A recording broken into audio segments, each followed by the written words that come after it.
El 4 de noviembre de 2010, el vuelo 32 de Qantas Airlines se dirigía a Sydney, Australia, desde Londres tras una parada para repostar en el aeropuerto Changi de Singapur. Casi 500 personas se encontraban a bordo del enorme Airbus A380 cuando, momentos después del despegue, uno de los motores explotó, llevándose consigo gran parte de los sistemas de control y comunicación del avión, perdiendo el control y afectando las comunicaciones. La tripulación se enfrentó a una difícil decisión: aterrizar inmediatamente o seguir volando para posiblemente restaurar el control. Esta es la historia del vuelo 32 de Qantas Airlines y cómo la explosión de un motor los dejó a cientos de milímetros de su desaparición. El día del vuelo transcurrió sin incidentes. El avión había aterrizado de forma segura en Singapur desde Londres unas horas antes para su parada de repostaje de 2 horas. El clima era moderado y se completaron los controles previos al vuelo tras el repostaje. El vuelo 32 estaba listo para volar a Sydney, como se había hecho varias veces antes. El avión utilizado para el vuelo era un Airbus A380-800 de 2 años de antigüedad, propulsado por 4 Rolls-Royce Trent 900 motores turbo de alto bypass y tenía un número de registro VHOK. Fue el primero de 6 Airbus A380 entregados a Qantas en 2008. El Airbus A380, el avión comercial más grande, encarnaba innovación y confiabilidad con sus sensores avanzados a bordo que ofrecían a los pilotos información en tiempo real. Sin embargo, lo que estaba a punto de suceder en unos momentos arrojaría algunas dudas sobre algunas de sus capacidades. Después de los controles previos al vuelo, 440 pasajeros abordaron el avión A380 y se acomodaron para el vuelo de 7 horas y media de duración. Se unieron a ellos 29 miembros de la tripulación, incluido un número bastante inusual de miembros de la tripulación de vuelo en la cabina, es decir, 5. Esto se debe a que el vuelo 32 también tenía un capitán de verificación en entrenamiento cuyo trabajo era evaluar el rendimiento de la tripulación de vuelo, así como a su supervisor, quien a su vez lo evaluó. El capitán Richard de Craspen, de 53 años, tenía bastante experiencia en vuelo después de haber trabajado con la Fuerza Aérea Australiana y registrado más de 15.000 horas de vuelo, pero la mayor parte de su experiencia de vuelo había sido en el Boeing 747 y Airbus A330 con menos de 570 horas. En el A380, el primer oficial Mark Hicks tenía más de 11.000 horas de experiencia de vuelo y, aunque en general no tenía tanta experiencia como el capitán, tenía casi el doble de experiencia de vuelo en el A380, registrando más de 1.000 horas. Tanto el capitán checo en formación como su supervisor habían acumulado más horas de vuelo que el propio capitán, con 20 y 17.500 horas respectivamente, pero en este vuelo, el capitán dejó en claro que se tendría que mantener la cadena de mando para mitigar cualquier riesgo que surja de un posible malentendido. Alrededor de las 9:45 de esa mañana, el capitán alineó el avión en la pista y encendió los 4 motores de la 380 para el despegue. Durante un par de minutos después del despegue, todo parecía normal. El avión ascendió sobre las islas Batam en Indonesia acelerando a alrededor de 285 millas por hora. Sin embargo, justo cuando el avión pasaba a 7.000 pies de altitud, de repente fue sacudido por 2 fuertes explosiones. Motor 2, el motor del lado izquierdo del avión había explotado, con partes metálicas rasgando directamente a través del ala izquierda y el fuselaje. Casi de inmediato, el avión se desvió ligeramente hacia la izquierda y el combustible para aviones comenzó a salir a borbotones de debajo del ala justo al lado del motor calentado. Si el motor se hubiera incendiado, podría haber significado rápidamente un desastre para todos a bordo. El capitán reaccionó a esto deteniendo el ascenso del avión y entrando en modo de espera. Sin embargo, la tripulación de la cabina aún no tenía una idea de la magnitud del daño que la explosión había causado al resto de la aeronave, además del daño causado al ala izquierda y al fuselaje. La velocidad supersónica de la aeronave significaba que los haces de cableado eléctrico que alimentaban varios sistemas de la aeronave también se habían cortado, incluidos los controles de vuelo, la protección contra incendios, la energía hidráulica e incluso las comunicaciones. El capitán intentó restablecer el control con calma instruyó al primer oficial para que comenzara a trabajar con las listas de verificación y advertencias que ahora se mostraban en la cámara electrónica. incluida una advertencia de sobrecalentamiento y estancamiento de la turbina del motor 2. En realidad, la turbina del motor 2 estaba básicamente destruida, pero el capitán, ajeno a esto, intentó reducir la potencia del motor después de una advertencia de incendio del motor. La tripulación decidió para apagar el motor afectado y alertar al control de tráfico aéreo con un pan cool. También intentaron sin éxito descargar uno de los dos extintores de incendios de la aeronave mientras intentaban apagar el fuego, pero sin que ellos lo supieran, el sistema de supresión de incendios del motor estaba dañado, por lo que no pudieron recibir ninguna confirmación. De repente, una columna comenzó a mostrar mensajes de advertencia para sistemas que no tenían nada que ver con los motores. Estas fueron las primeras señales en la cabina de que el problema era peor de lo que pensaban, pero a diferencia de los pasajeros que se sentaron junto al lado afectado de la aeronave, aún no se habían dado cuenta de la magnitud del daño. Abajo, en la isla de Batam, al sur de Singapur, grandes pedazos del motor destrozado habían comenzado a llover del cielo causando daños a edificios y automóviles. El logotipo de Qantas incluso era visible en algunos de los restos, lo que llevó a rumores de que una aeronave acababa de estrellarse.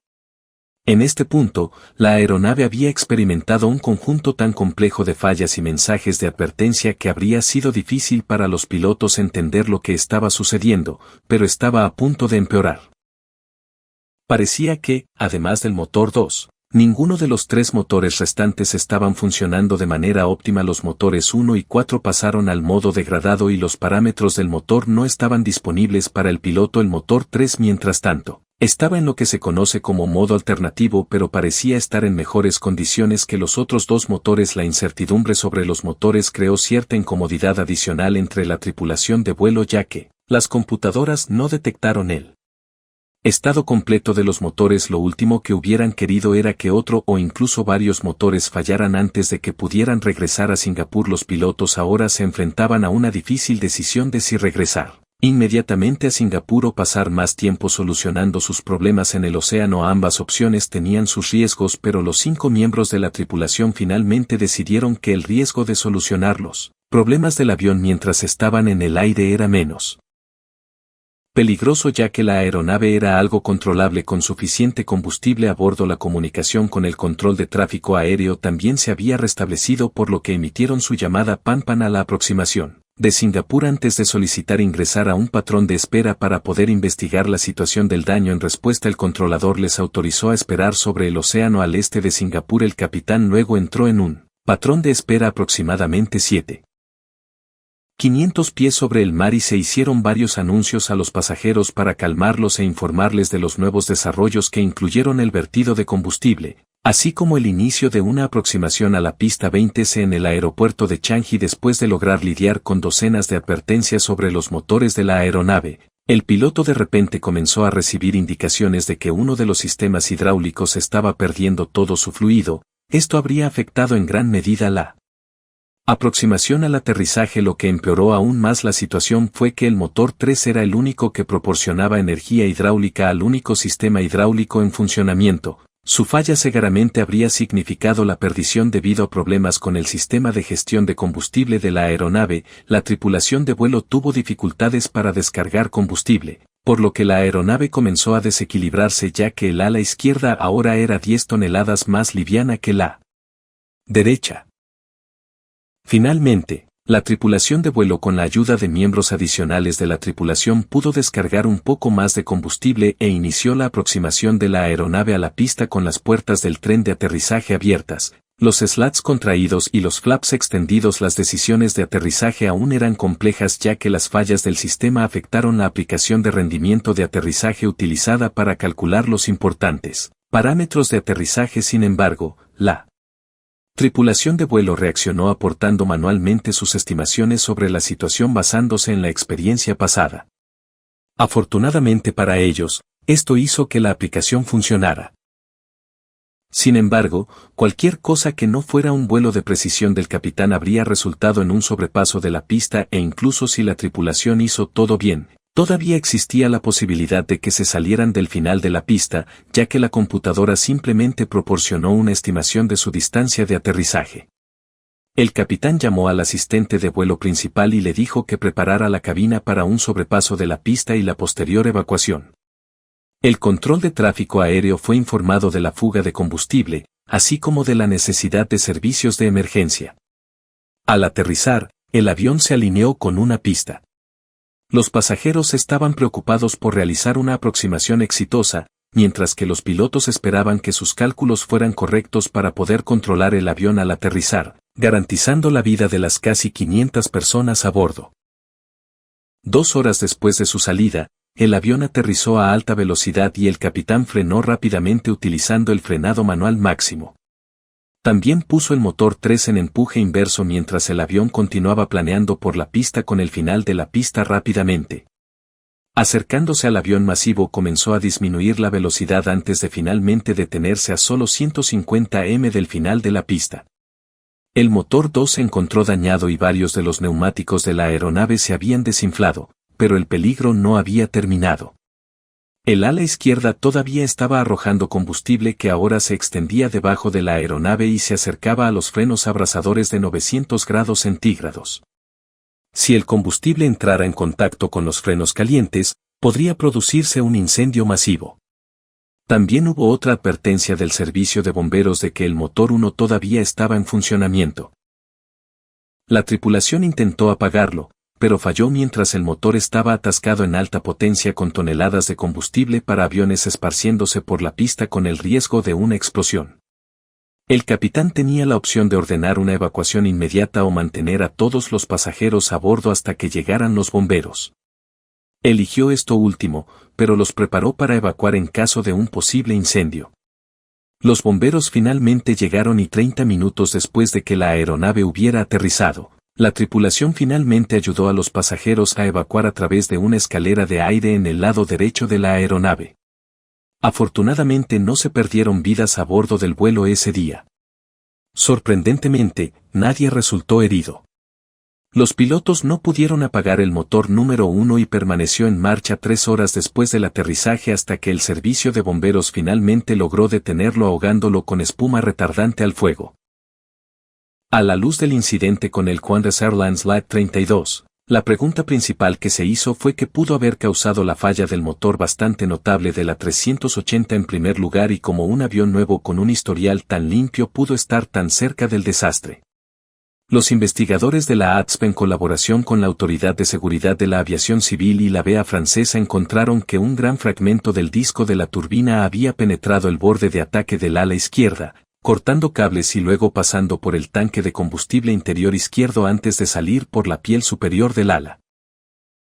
Esto causó un incendio repentino de baja intensidad que no pudo sostenerse por las condiciones dentro del tanque, pero también cortó un mazo de cables que incluía cables que proporcionaban respaldo para algunos sistemas ya afectados por el impacto en el borde de ataque del ala, por lo que muchos de los sistemas de la aeronave, incluidos los sistemas de distribución hidráulica y eléctrica, se volvieron ineficaces.